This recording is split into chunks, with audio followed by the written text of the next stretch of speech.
রাধে রাধে বন্ধুরা, সমস্ত বৈষ্ণব ভক্তবৃন্দের চরণে জানাই আমার অনন্ত কোটি দণ্ডবোধ।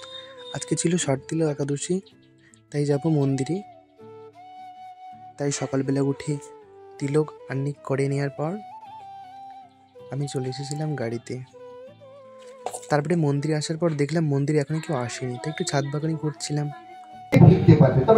মহারাজ এখানে পাঠ করছে। আমরা মনে করি আমি চলছি, আমি ফিরছি, আমি খাচ্ছি, আমাকে খাওয়াচ্ছি। তারপরে আমাদের মহারাজের পাঠ শেষ হওয়ার পর এখানে আরতি হচ্ছিল ভগবানের। শ্রী গান্ধার্বিকা গিরিধারী পঞ্চতত্ত্ব লক্ষ্মী সিংহ ভগবানের আরতি হওয়ার পর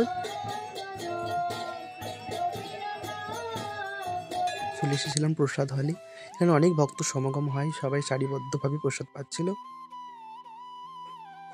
ওখানে প্রসাদ পাওয়ার পর ভগবানের জন্য কিছু ফুল কিনে নিয়ে বাড়িতে এলাম। রাধে রাধে।